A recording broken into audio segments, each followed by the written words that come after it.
केजरीवाल ने झारखंड में किया जनसभा। जनसभा में उमड़ी लाखों के भीड़। केजरीवाल के धुआंधार भाषण से विपक्षी नेताओं के फूले हाथ पांव। केजरीवाल ने शिक्षा चिकित्सा रोजगार को बनाया मुद्दा, जिसमें बीजेपी केजरीवाल के आगे हुई फेल। केजरीवाल का कहना है, बीजेपी कभी भी शिक्षा चिकित्सा रोजगार पर बात नहीं करती है, वो केवल हिंदू मुस्लिम और मंदिर मस्जिद पर ही बात करती है। उन्होंने कहा कि आप लोगों को शिक्षा चिकित्सा और रोजगार चाहिए या मंदिर मस्जिद हिंदू मुस्लिम करना है। झारखंड की जनता ने आम आदमी का किया खूब सपोर्ट। और मेरे भाई हेमंत सोरेन जी की धर्मपत्नी कल्पना सोरेन जी, झारखंड सरकार के सभी मंत्रीगण, हमारे सांसद संजय सिंह जी, यहाँ पे आए हुए सभी विधायकगण, इंडिया गठबंधन के सभी पदाधिकारी और यहाँ इतनी भारी संख्या में आए हुए मेरे सारे प्यारे बहनों, भाइयों, माताओं, बुजुर्गों, बच्चों, मेरा जोहार, नमस्कार, प्रणाम। सबको बहुत बहुत, इतनी संख्या में आए, बहुत बहुत शुक्रिया आप सब लोगों का। आज मैं यहाँ पे अपने भाई हेमंत सोरेन जी के समर्थन में आया हूँ, लेकिन उसके पहले एक बात कहना चाहता हूँ। लगभग आज से 35 साल पहले मैं जमशेदपुर में नौकरी किया करता था, टाटा स्टील में।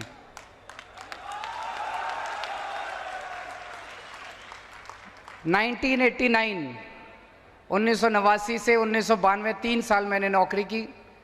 जीटी हॉस्टल में रहते थे, फिर उसके बाद साक्षी फ्लैट्स में रहते थे। तो जमशेदपुर से पुराना नाता है, वो मोदी जी जो कहते हैं नाता, वो वाला नाता नहीं, असली वाला नाता है।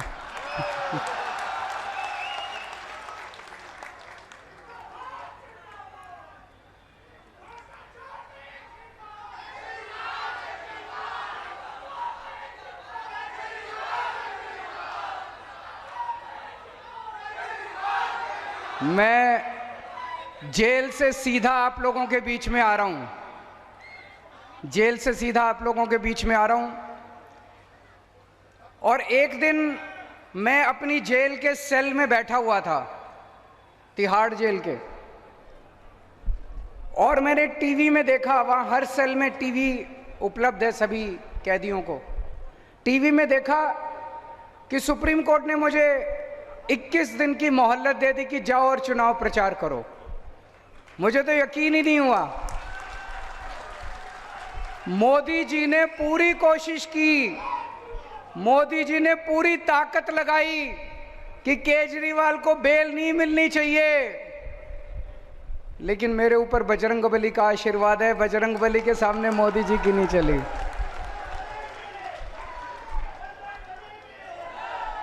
बजरंगबली के सामने मोदी जी की नहीं चली और मुझे बेल मिल गई। चमत्कार हुआ एक तरह से। और देखिए, आज मैं आप लोगों के बीच में आ गया। अब मेरे भाई हेमंत सोरेन जी जेल में हैं, और मैं जानता हूं कि झारखंड का बच्चा बच्चा हेमंत सोरेन जी से प्यार करता है। प्यार करते हैं कि नहीं करते? कौन कौन प्यार करता है अपने हेमंत सोरेन से? हाथ खड़े करके बताइए। बच्चा बच्चा हेमंत सोरेन से प्यार करता है। और मैं जानता हूं इस वक्त आप लोगों के दिल पे क्या गुजर रही होगी। मैं आप लोगों का दर्द समझ सकता हूं कि आप लोगों को कितनी पीड़ा हो रही होगी कि आपके अपने हेमंत सोरेन, जिसे आप अपने परिवार का, जिन्हें आप अपने परिवार का हिस्सा मानते हैं, वो आज एक राजनीतिक षड्यंत्र के तहत मोदी जी ने उनको जेल में डाल दिया। मैं उन्हें अपना भाई मानता हूं। कल्पना जी मेरी भाभी हैं, और मैं देख रहा हूं किस तरह से कल्पना जी ने कमान संभाली है, और झांसी की रानी बनके ये यहां से झारखंड से मोदी जी को चुनौती दे रही हैं। मैंने बाहर आके सोशल मीडिया पे इनके कई भाषण सुने, और मुझे ये लगा कि जिस मंशा से मोदी जी ने मेरे को और हेमंत सोरेन जी को जेल में डाला था, मोदी जी ने ये सोचा था केजरीवाल को जेल में डाल दूंगा, आम आदमी पार्टी बिखर जाएगी, फिर मैं इनके एमएलए खरीद लूँगा, फिर इनकी पार्टी को तोड़ दूंगा, इनकी दिल्ली में सरकार गिर जाएगी, इनकी पंजाब में सरकार गिर जाएगी। उसी तरह उन्होंने सोचा था कि मैं हेमंत सोरेन को गिरफ्तार कर लूँगा, इनके एमएलए खरीद लूँगा, झारखंड मुक्ति मोर्चा तोड़ दूंगा, इनकी सरकार गिर। उल्टा हुआ भाई साहब, पूरा उल्टा हुआ। जो आदमी गलत काम करता है, अल्टीमेटली एक ताकत है जिसे हम भगवान कहते हैं। भगवान देख रहा है। दिल्ली के अंदर पार्टी के बिखरने की बजाय आम आदमी पार्टी एक परिवार की तरह एक साथ इतनी एकजुट हो गई। हमारे सारे एमएलए, सारे सांसद, सारे काउंसलर, जितने पार्टी के पदाधिकारी थे, सब एकजुट हो गए और डबल मेहनत के साथ मोदी जी को हराने में काम करने जुट गए। हमारी दिल्ली की सरकार नहीं गिरी, हमारी पंजाब की सरकार नहीं गिरी। उसी तरह से मैं अभी देख रहा था झारखंड मुक्ति मोर्चा, उन्होंने सोचा था झारखंड मुक्ति मोर्चा को तोड़ देंगे एमएलए, उल्टा हुआ। पूरे झारखंड के अंदर ऐसी ऊर्जा आई है, ऐसी ऊर्जा आई है मोदी जी को हराने के लिए कि पिछली बार तो 1 या 2 सीट आई थी, इस बार आपको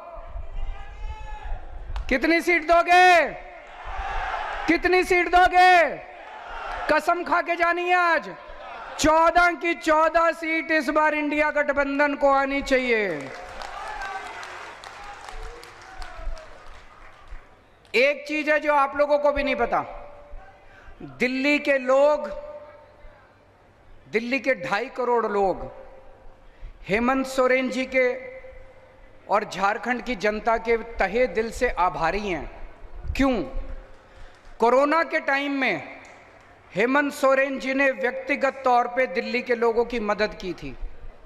हमारे पास ऑक्सीजन नहीं थी, ऑक्सीजन की दिल्ली में बहुत कमी थी, हमारे अस्पताल में बहुत लोग मर रहे थे।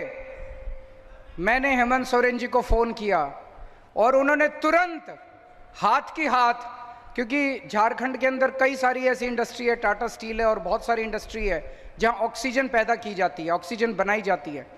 उन्होंने तुरंत मेरे लिए ऑक्सीजन का इंतजाम किया और दिल्ली के लिए ऑक्सीजन रवाना कर दी। तो आज मैं यहाँ पे हेमंत सोरेन जी को और झारखंड की जनता को, दिल्ली के लोगों की तरफ से संदेश लेके आया हूँ। दिल्ली के लोग हेमंत सोरेन जी को कहना चाहते हैं, we all love you, we miss you.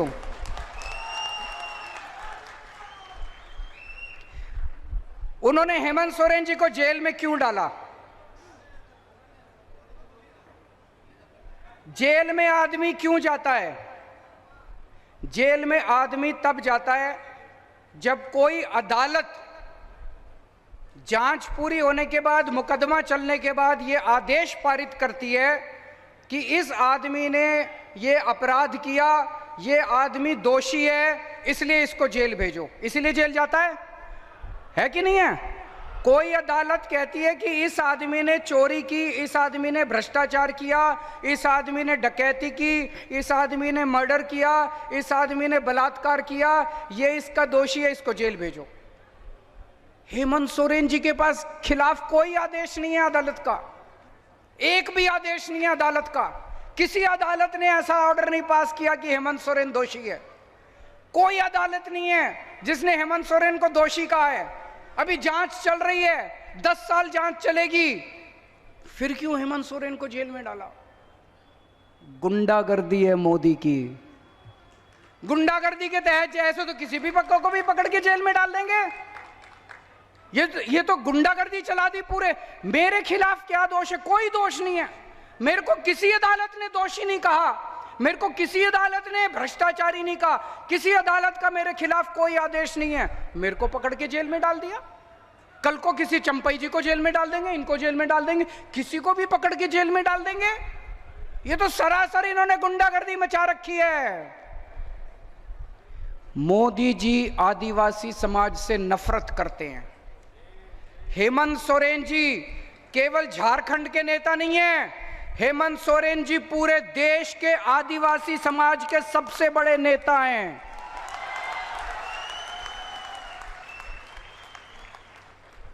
कहीं चले जाइए आप, मैं गुजरात गया, वहां पे लोग हेमंत सोरेन जी को याद करते हैं। आप मध्य प्रदेश चले जाइए, छत्तीसगढ़ चले जाइए, सारे देश के पूरे आदिवासी समाज के नेता हैं हेमंत सोरेन जी। आ रहा हूं मैं, उस पे आ रहा हूं, चिंता मत कीजिए, आज सभी मुद्दे उठाएंगे। पूरे देश में जितने राज्य हैं, जितने मुख्यमंत्री हैं, सारे मुख्यमंत्री मिला के पूरे देश में केवल एक मुख्यमंत्री है जो आदिवासी समाज से है, हेमंत सोरेन, और उनको भी पकड़ के इन्होंने जेल में डाल दिया। उनके पिताजी शिबू सोरेन ने झारखंड राज्य बनवाने के लिए तपस्या की थी, जेल गए थे, डंडे खाए थे, बहुत संघर्ष किया था। आप लोगों के साथ मिलकर, झारखंड की जनता के साथ मिलकर शिबू सोरेन ने संघर्ष किया था, बहुत उन्होंने तपस्या की थी। इस दिन, ये दिन देखने के लिए की थी कि एक दिन झारखंड राज्य बनेगा और मेरे बेटे को जेल में डाल देंगे। दुख होता है। और आज शिबू सोरेन जी की जो, मैं पूछ रहा था अभी जब आ रहा रास्ते में, मैंने पूछा चंपई जी से उनकी कैसी तबीयत है। उनकी तबीयत इतनी ज्यादा खराब है, इतनी ज्यादा खराब है। ऐसे वक्त में तो आदमी को अपने बेटे की जरूरत पड़ती है। मोदी जी ने इतनी भी दया नहीं की कि इतने बीमार बाप की बच्चे को उसके साथ रहने दे ताकि वो उनकी सेवा कर सके। ऐसी हालत में भी उन्होंने उनके बेटे को जेल के अंदर डाल दिया। तो मैं आज आप सब लोगों से पूछने के लिए आया हूं, मोदी जी ने देश के पूरे आदिवासी समाज को ललकारा है, मोदी जी ने पूरे आदिवासी समाज को चुनौती दी है कि मैंने तुम्हारे नेता को, सबसे बड़े नेता को जेल में डाल दिया, जो करना है कर लो। आज मैं आपसे पूछने आया हूं, हमने चूड़ियां पहन रखी है क्या? चुप बैठोगे क्या? कुछ करोगे? पूरे आदिवासी, पूरी देश के आदिवासी समाज को मोदी जी ने चुनौती दी है, कुछ जो करना है कर लो, मैं तो तुम्हारे नेता को जेल में डालूंगा। 25 मई को और 1 जून को जब वोट डालने के लिए जाओ, इतना बटन दबाना, इतना बटन दबाना कि उसकी आवाज, ये जब बटन दबाते हो आवाज आती है ना, पी, वो आवाज मोदी जी के कानों में गूंजनी चाहिए। वो आवाज अभी जैसे भाई ने बात उठाई, राम मंदिर बना, राम मंदिर का उद्घाटन हुआ, पूरे देश ने जश्न मनाया, हमें भी बड़ी खुशी हुई। हमारे भगवान श्री रामचंद्र जी का मंदिर बना, हमारे इष्ट देवता का मंदिर बना। लेकिन उस मंदिर का उद्घाटन किसे करना चाहिए था? राष्ट्रपति को, प्रधानमंत्री को भी होना चाहिए था, हम इसकी वो नहीं करते। लेकिन उसका उद्घाटन राष्ट्रपति को करना चाहिए था कि नहीं करना चाहिए था? राष्ट्रपति को क्यों नहीं बुलाया? राष्ट्रपति को क्यों नहीं बुलाया? क्योंकि वो आदिवासी है, क्योंकि वो आदिवासी है, इसलिए नहीं बुलाया राष्ट्रपति को। आपका इतना अपमान करते हैं मोदी जी, आपको राम मंदिर में नहीं बुलाते, आपके नेता को जेल में डाल देते हैं। अभी भी अगर चुप रहोगे तो ऐसे ही दमन होता रहेगा। 25 मई 25 मई 25 मई इस बार अगर एक भी सीट झारखंड से आई, अगर मोदी जी की एक भी सीट झारखंड से आई, तो ये दमन और बढ़ेगा आने वाले समय के अंदर। मोदी जी सिर्फ आपसे डरते हैं, और हेमंत सोरेन जी वो जेल में रहेंगे कि बाहर आएंगे, ये आपके ऊपर निर्भर करेगा। अगर आप लोगों ने कमल का बटन दबाया तो हेमंत सोरेन को जेल में रहना पड़ेगा। अगर आपने इंडिया गठबंधन का बटन दबाया तो 4 तारीख को नतीजे आएंगे, 5 तारीख को हेमंत सोरेन आपके बीच में होंगे। दोस्तों, सोच लेना, चाबी आपके हाथ में है। अगर आपने गलती से कमल का, और ये जितने यहां लोग आए हुए हैं, आप सबकी जिम्मेदारी दे रहा हूं मैं, अपने अपने गांव में जाना है, अपने अपने मोहल्ले में जाना है, जाके सबको, पड़ोसियों को बताना है, गली में बताना है, गांव में बताना है। कोई कमल का बटन नहीं दबाएगा। अगर आप कमल का बटन दबाओगे तो आप अपने आदिवासी समाज के साथ, आप अपने झारखंड के साथ धोखा करोगे, विश्वासघात करोगे, पीठ में छुरा घोंपेगे आप अपने आदिवासी समाज को। सबको बता देना कि अगर आपने कमल का बटन दबाया तो हमारा हेमंत सोरेन जेल में रहेगा, और अगर आपने इंडिया गठबंधन का बटन दबाया तो आपका हेमंत सोरेन 5 तारीख को आप लोगों के बीच में, आपका बेटा, आपका भाई आप लोगों के बीच में होगा। इन लोगों को इतना घमंड हो गया, इतना घमंड हो गया, अपने आप को भगवान समझने लग गए ये लोग। भगवान जगन्नाथ को कौन कौन मानता है?